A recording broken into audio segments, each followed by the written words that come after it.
Kajala Megalaya Haka Kandaitrik Urisau Araja Arpo Hadokapor Arbajiminski, Gladon Chispa Arpanyong would Kibio Tamayu COVID-19, Nyopwing would Kibakot, but Iwe Ibalaklat no. Office with DHS Kalapante Benagini Kishispa Arpanyong would Kibio Tamai, Kandai Pasan would Kidene East Khasi Hills District, Hakaba Iwe Denak Armed Force with Paramilitary Force, Lai Pong would Kiharis Contact, Iwe Beyo Gajimpang Kabes Rim Kum Gajimpang Byonkli, Sanwood Nabara Pathar Cluster, Iwe na Bishnapur, Iwe na Beaver Road, Langut na Jayau, Iwe na Laban, Prangut na Lapalang Cluster, Iwe na Lumauba, Sangut na Badan Riting,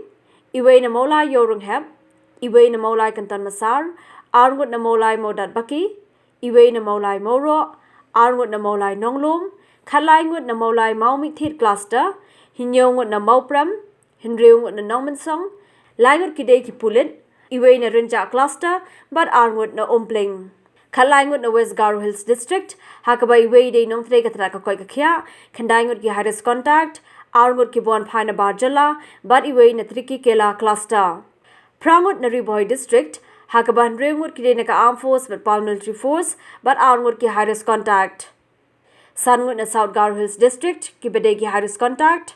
Saungut na North Garo Hills District, Ki Harris Contact. But Arngut ki Bon Paina Barjala, ha East Janja Hills District.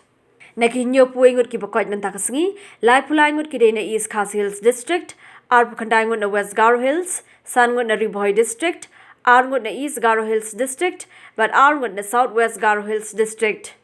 Dakajing yo thamai ki nikishispa arpinyongut, kajing kwat ki hinyo puingut, but kajing klat iwe, kajala Megalaya had a bapinmi yakanika kubor, kadun nyo hajar light spa prapu pratali ki positive case, 8000 South Spa Arpu South League active case, 1000 Khandai Spa Light League recovered case, ban real puing would kibla klat no. Negini ki 8000 South Spa Arpu South League active case, ka East Khasi Hills District and Shiaja New Spa Arpu Khandai Tali, Hagabalai Pulang would Kirinaka Armed Force but Paramilitary Force, but Shiaja and Real Spa Khandai Pandring would Kiriu Paidba. Ka West Khasi Hills District and Real League active case, Southwest Khasi Hills Arpulai, Riboy Arspa Khandai Pinyo, Hagabasan Puingut Kirinaka Armed Force but Paramilitary Force, but Arspa South Pandring would Kiriu Paidba. Ka West Jaintia Hills District and South League active case, East Jaintia Hills Laipupra, West Garo Hills Shispa Nyopusau, Hagabalai Pinyo would Kirinaka Armed Force but Paramilitary Force, but Shispa Lai Pinyo would Kiriu Paidba. Ka Southwest Garo Hills District and Life Khandai League active case, South Garo Hills Laipway, East Garo Hills Khatpra, but North Garo Hills Arpu League active case.